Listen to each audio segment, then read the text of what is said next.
Welcome to prime 9 special focus.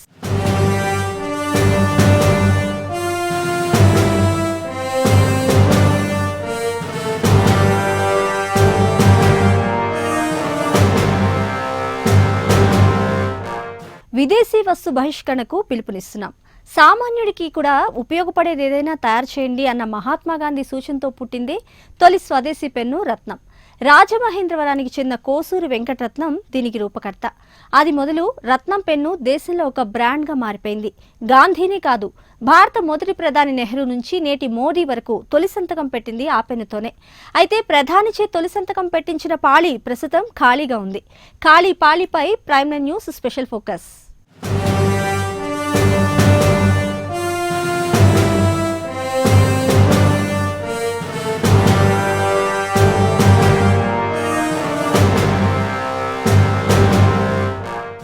అది 1921వ సంవత్సరం.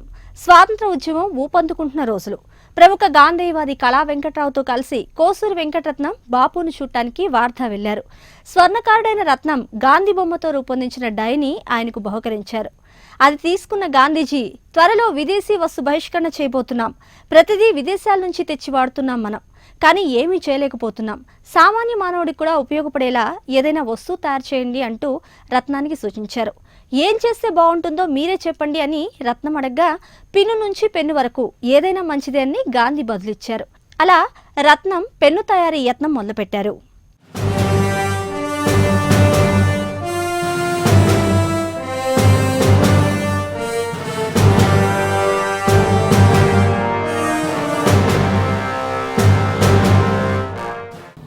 ఎన్ని కంప్యూటర్లు వచ్చినా, ఆధునిక గ్యాడ్జెట్స్ వచ్చినా, పొద్దున్న లేచిన మొదలు చాలామందికి పెన్ను లేనిదే పొద్దు గడవదు.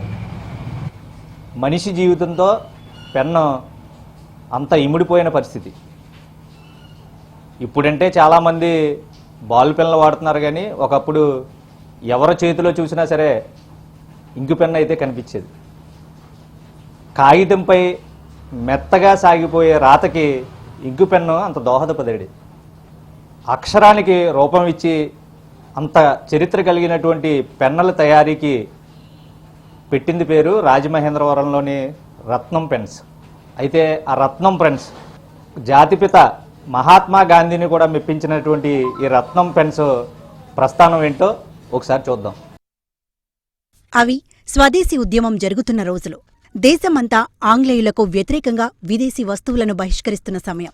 అయితే రాజమండ్రిలో ఒక దేశభక్తుడు జాతీయోద్యమంలో పాల్గొంటూనే స్వదేశీ పరిజ్ఞానంతో దేశంలోనే తొలిసారిగా రూపొందించిన పెన్ ఆయనకు ఖండాంతర ఖ్యాతి తీసుకొచ్చింది. జాతిపిత మహాత్మాగాంధీనే కదిలించింది. జాతీయ స్థాయి ప్రముఖులనే తన నివాసానికి రప్పించేలా చేసింది.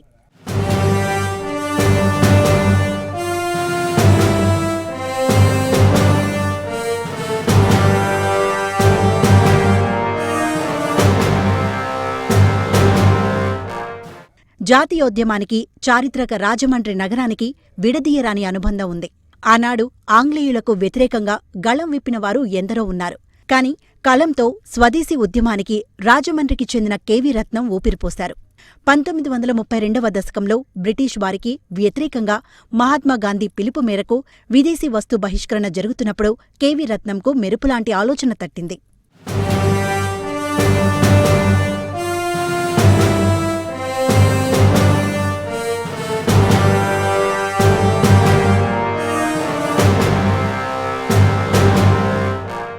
అప్పటి వరకు పెన్నులను విదేశాల నుంచి దిగుమతి చేసుకుంటున్నారు. కెవి రత్నం పూర్తిగా స్వదేశీ పరిజ్ఞానంతో ఫౌంటైన్ పెన్నులను తొలిసారిగా తయారుచేశారు. అలా డిస్కవరీ అయిన పెన్నును ఆనాడు మహాత్మా గాంధీకి కెవి రత్నం పంపించారు. ఆ పెన్నును వాడేందుకు సుముఖత చూపించేందుకు గాంధీ వెనుకాడారు. భారతదేశంలో అసలు పెన్నుల తయారీయే లేదని, కలకత్తాలో గుప్తా లాంటి బడా కంపెనీలు పెన్నులను దిగుమతి చేసుకుంటున్నాయని గాంధీ అభిప్రాయపడ్డారు.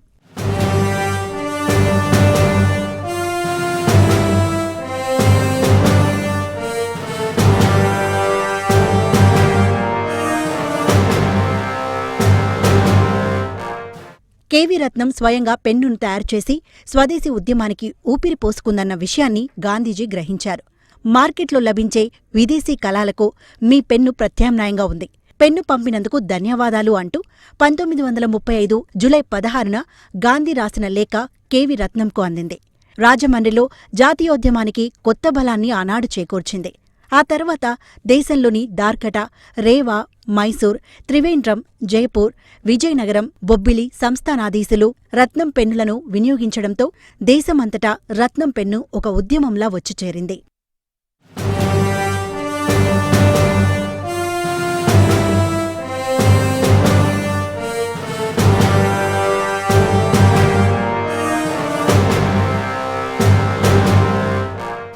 స్వరాజ్యం సిద్ధించిన తర్వాత అంతకుముందు అనేక మంది ప్రముఖులు స్వయంగా కెవి రత్నాన్ని కలుసుకునేందుకు రాజమండ్రికి క్యూ కట్టారు.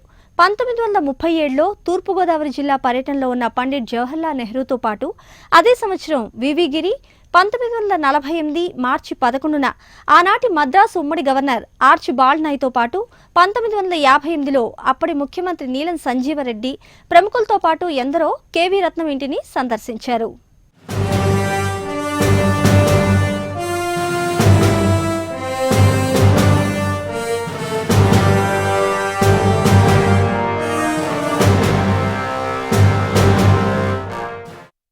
దేశవ్యాప్తంగా మారుమ్రోగిన కెవి రత్నం ఖ్యాతి ఖండాంతరాలు వ్యాపించింది.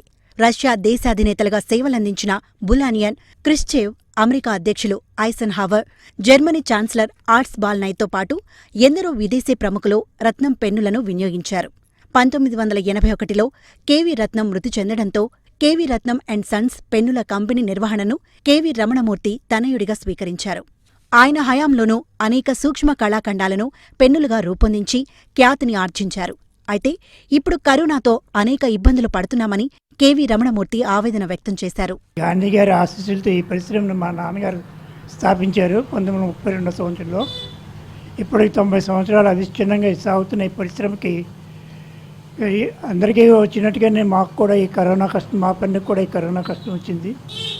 అదేంటంటే పెన్ను తయారీకి కావాల్సిన ముడి పదార్థాలు బొంబాయి నుంచి,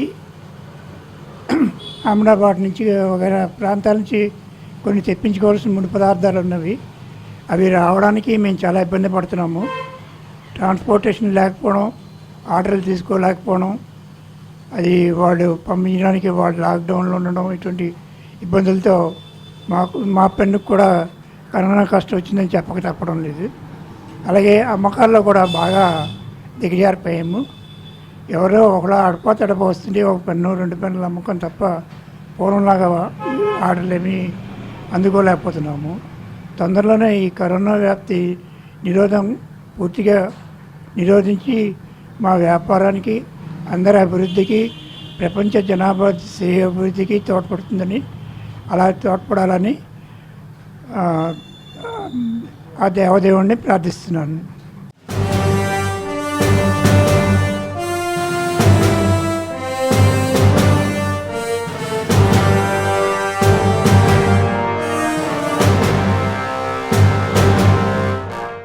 గత అసెంబ్లీ స్పీకర్ సురేష్ రెడ్డికి రాజదండంతో పోలిన అతి సూక్ష్మ పెన్నును బంగారంతో తయారుచేసి ఆయనకు స్వయంగా అందచేశారు.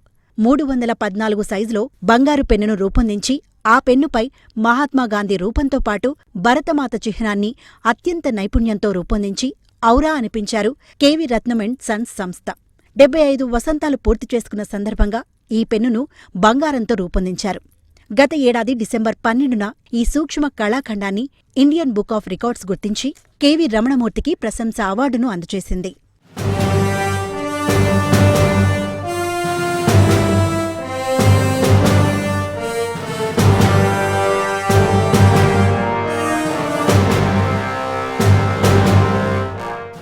రత్నం పెన్నుల చరిత్రను, జాతీయోద్యమంలో ప్రముఖ పాత్ర పోషించిన కెవి రత్నం నివాసాన్ని ది హిందూ ఆంగ్ల పత్రిక ఎడిటర్ రామ్ 3 ఏళ్ల క్రితం సందర్శించారు. ఇలా ఖండాంతరాల ఖ్యాతిని ఆర్జించిన రత్నం పెన్నులను, ఆ వారసత్వాన్ని కాపాడుకునే క్రమంలో ప్రస్తుతం 3వ తరం కూడా మమేకమైంది.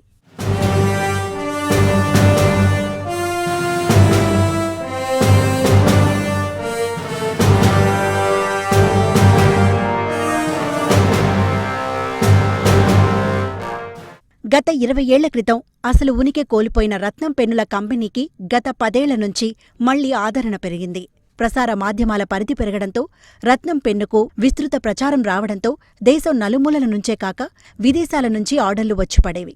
ఈ కంపెనీలో కనీసం 100 రూపాయల నుంచి గరిష్టంగా 14,000 రూపాయల వరకు రత్నం పెన్నులు అమ్ముడుపోతున్నాయి. 2,800 రూపాయలకు పైగా విలువ చేసే పెన్నులకు బంగారపు పాళీలను అమర్చడం ఇక్కడ ప్రత్యేకత. అయితే ప్రస్తుతం ముడి సరుకు లభించక అనేక ఇబ్బందులు పడుతున్నామని కార్మికులు వాపోయారు. ఈ కరోనా నేపథ్యంలో వ్యాపారం ముందుకు సాగక చాలా ఇబ్బందులు పడుతున్నాం. ప్రధానంగా ముడి సరుకు అహ్మదాబాద్, గుజరాత్ అక్కడి నుంచి రావాల్సిన ముడి సరుకు బాంబే అంటే సరుకు ఈ కరోనా నేపథ్యంలో సరుకు రవాణా లేక అందుబాటులో లేదు. ప్రధానంగా 2 ఖాతాదారులు కూడా గతంలో లాగా ఈ పెన్నుల పట్ల ఉత్సాహం ఉన్నప్పటికీ కూడా కొనుగోలుకు వచ్చేటప్పటికి సమయం తక్కువగా ఉండడం, కేవలం 2 గంటలు మాత్రమే సమయం ఉండడంలో ఎవరు పెద్దగా కొనుగోలుకి ముందుకు రావాలి. ఇది నేపథ్యం. మా పెన్నులకి చక్కటి ఆదరణ ఉందండి. అప్పుడు ఉంది, ఇప్పుడు ఉంది, లేదని చెప్పడానికి లేదు. అప్పట్లో 40 మంది పనివాళ్ళతో ఈ పరిశ్రమ నడిచింది.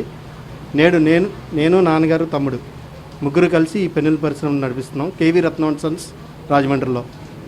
రత్నం గారి కుమారుడిగా కేవీ రామమూర్తి మా తండ్రి గారు, నేను గోపాలరత్నం, మా తమ్ముడు చంద్రశేఖర్, ముగ్గురు కలిసి ఈ పరిశ్రమ నిర్వహిస్తున్నాం. కాకపోతే ప్రస్తుత నేపథ్యంలో పోటీ అనేది ఎన్ని కంపెనీలు వచ్చినా మా కేవీ రత్నం అండ్ సన్స్కి ఇప్పటికీ కూడా మేమే పోటీదారులం. మాకెవరు పోటీదారులు అనేవాళ్ళు లేరు మా పెన్నుల కోసం. ప్రస్తుతం స్టీల్ పాలీ కలాలు తయారు చేసి అందుబాటులో ఉంచుతున్నాము. అదే కాకుండా అంటే స్టీల్ పాలీ కలాలు తయారు చేసి ప్రజలందరికీ అందుబాటులో ఉంటున్నాం, ఖాతాదారులకు. అలాగే వెండి బంగారు పాళ్ళు అనేవి కేవలం ఆర్డర్ మీద మాత్రమే తయారు చేయగలుగుతున్నాం. ప్రస్తుతం మార్కెట్లో బంగారం రేటు ఇమ్మడబొమ్మడిగా పెరిగి ఉండడం వల్ల కేవలం ఆర్డర్ల మీద మాత్రమే వెండి బంగారు కలాలు ఖాతాదారుల కోరిక మేరకు తయారు చేయగలుగుతాం.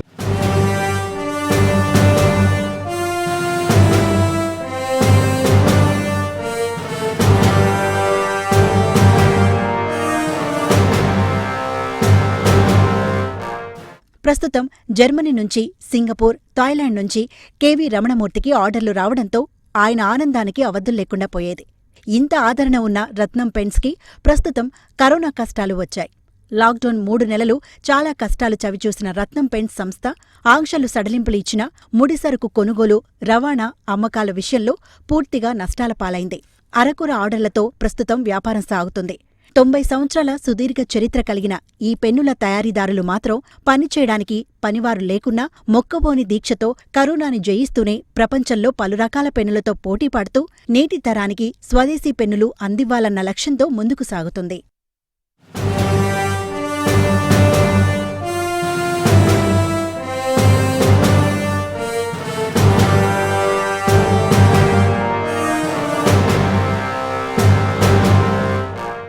ఆంధ్రప్రదేశ్లోని తూర్పుగోదావరి జిల్లా రాజమండ్రి పట్టణం స్వాతంత్ర్యోద్యమ సమయంలో తనదైన పందాలో పోరాటం చేసింది. శాంతి పోరాటం చేసే ఎందరో దేశభక్తుల చేతి ఆయుధంగా మారింది. కత్తితో కాదు, కలంతోనే స్వాతంత్ర్యం సాధించగలమనే వారికి అండగా నిలిచింది. పదునైన మాటలు, పాటలు ఉద్భవించడానికి తోడ్పడింది. అదే రత్నం పెన్ను.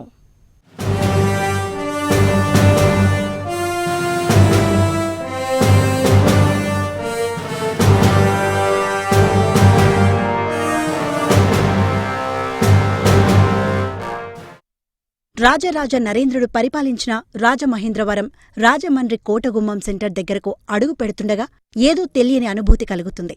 స్వదేశీ భావన కట్టలు తెంచుకుంటుంది. దేశభక్తి పరిమళాలు గుబాళిస్తాయి. అందుకు కారణం స్వాతంత్ర్య సమర సమయంలో రూపుదిద్దుకున్న రత్నం పెన్నుల షాపు.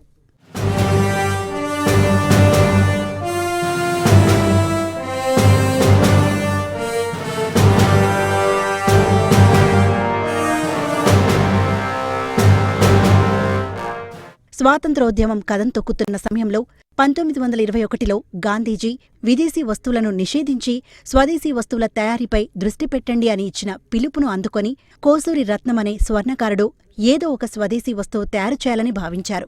ముందుగా గాంధీగారి లిథోబ్లాక్ను తయారుచేసి నాటి మంత్రివర్యులైన కళా వెంకట్రావు గారితో కలిసి వార్ధా వెళ్లి బాపూజీకి స్వయంగా బహూకరించారు. ఆ సందర్భంలో గాంధీజీ అందరిలోనూ స్వదేశీ భావాలు నాటాలి అని సూచించారు.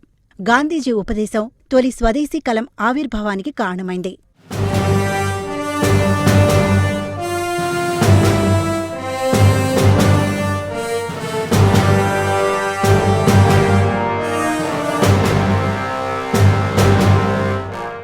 రాజమండ్రిలో 1931లో జస్టిస్ కృష్ణమాచారి సబ్జడ్జిగా పనిచేసేవారు.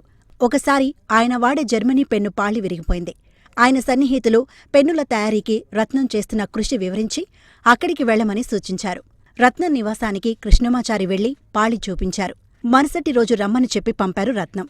ఆ రోజంతా కష్టపడి కొత్త పాళీలా తయారుచేసి కృష్ణమాచారికి ఇచ్చారు. ఆయన రత్నంగారిని మెచ్చుకొని తక్షణం పెన్నుల కంపెనీ ప్రారంభించమని ఒత్తిడి తెచ్చారు. నాకు బాగా నచ్చింది రత్నం పెన్. దానికి కారణం ఏంటంటే ఈ రత్నం పెన్ వాళ్ళు నా ఫ్రెండ్ ఈ పెన్ గిఫ్ట్ ఇచ్చిన తర్వాత నేను ప్రత్యేకంగా వీళ్ళ దగ్గరికి వెళ్ళి పెన్ నాకు ఒకటి తయారు చేయండి, నేను వాడిన పెన్ పాడైపోయింది అంటే వాళ్ళు ఎలా తయారు చేస్తున్నారో నేను అబ్జర్వ్ చేశాను. ఒక్కొక్క వ్యక్తి ఒక్కొక్క విధంగా పెన్నుని పట్టుకోవడం జరుగుతుంది. ఆ పట్టుకునే విధానం, దాని యాంగిల్, దాన్ని బట్టి వాళ్ళు కస్టమైజ్ చేస్తారు. అది చాలా నచ్చింది నాకు. యాక్చువల్గా నేను బాగా రాయటం కంటే ప్రజలందరి కామెంట్ ఏంటంటే ఈ పెన్ను వల్ల నేను బాగా రాస్తున్నానని అందరూ అంటారు. పెన్ను వల్ల నేను ఎట్లా రాస్తాను, నా ఓన్ ఇంట్రెస్ట్, నా కాన్ఫిడెన్స్, నా ప్రాక్టీస్, దాని ద్వారా నేను రాయగలుగుతున్నాను. కానీ రత్నం పెన్ వచ్చిన తర్వాత నా హ్యాండ్ రైటింగ్ అన్డౌటెడ్గా డబుల్ బ్యూటిఫుల్ అయింది.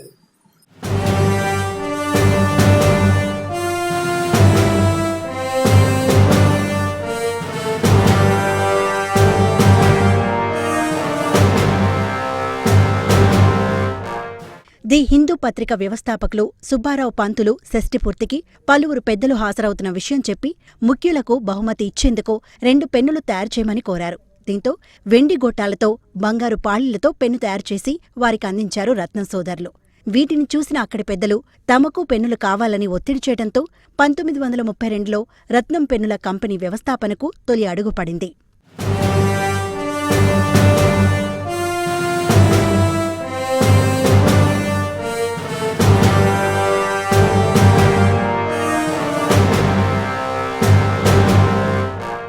కోసూరి రత్నం ఆయన సోదరుడు సత్యంతో కలిసి 1932లో రత్నం పేరుతో స్వదేశీ పెన్నుల కంపెనీని స్థాపించారు.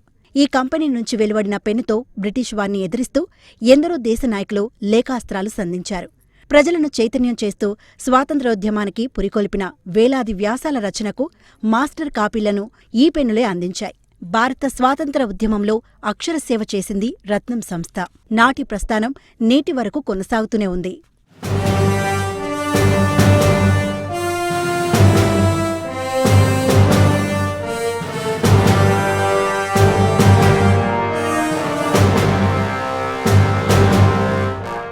ఎందరో మహనీయుల ప్రోత్సాహంతో పెన్నుల తయారీ ప్రారంభించిన రత్నం తాను తయారు చేసిన పెన్నును వార్దాలో ఉన్న గాంధీజీకి పోస్టులో పంపారు.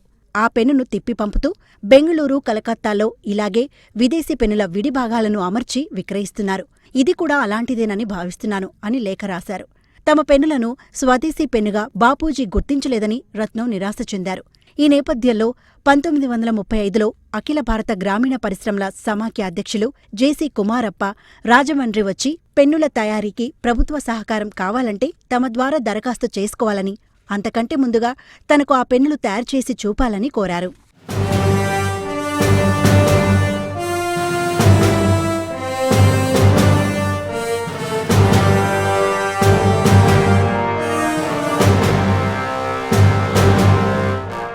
రెండు రోజుల పాటు శ్రమించి 2 పెన్నులు తయారుచేసి ఆయనకు ఇచ్చారు రత్నం సోదరులు. సుమారు 2 నెలల తర్వాత 1935 జూలై 16న గాంధీజీ ఆంగ్లంలో స్వదస్తూరితో రాసిన లేఖ వార్తా నుంచి వచ్చింది. అందులో డియర్ రత్నం, మీరు కుమారప్ప గారి ద్వారా పంపిన పెన్ను అందింది. అందుకు కృతజ్ఞతలు. ఇది నాకు చాలా అవసరం. ఇది విదేశీ పెన్నులకు మంచి ప్రత్యామ్నాయంగా కనిపిస్తోంది అని రాశారు. గాంధీగారు రత్నం పెన్ను వాడుతున్నారన్న వార్త దేశమంతా వ్యాపించింది. దాంతో అనేక మంది నేతలు రత్నం పెన్నుల కోసం ఎగబడ్డారు. అలా రత్నం పెన్నులకు స్వదేశీ పెన్ను అనే ఖ్యాతి దక్కింది.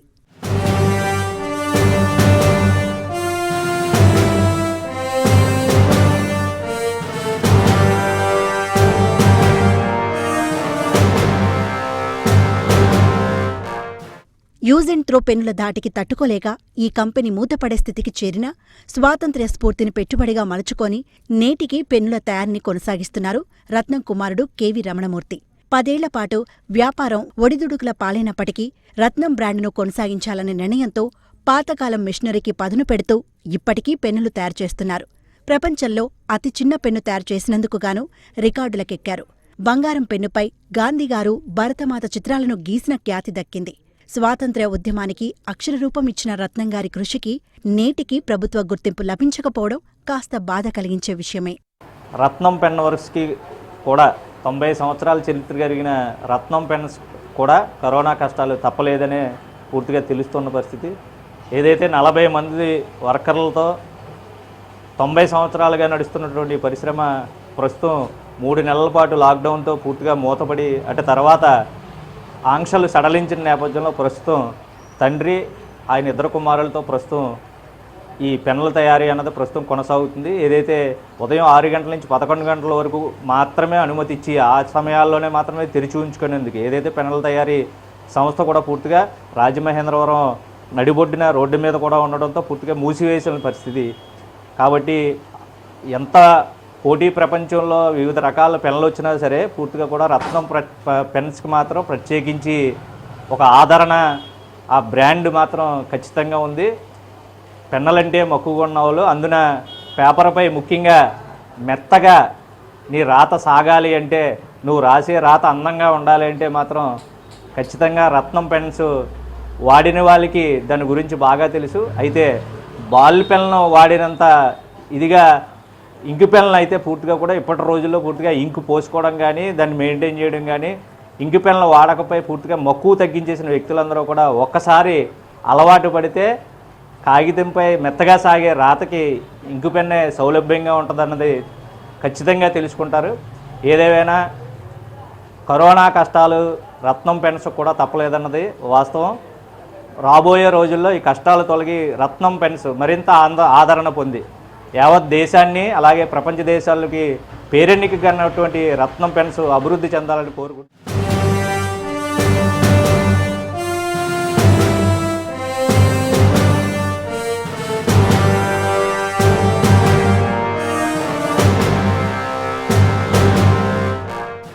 ఇది ఇవాల్టి స్పెషల్ ఫోకస్. మరో అంశంతో మళ్ళీ కలుద్దాం. Until then keep watching Prime news.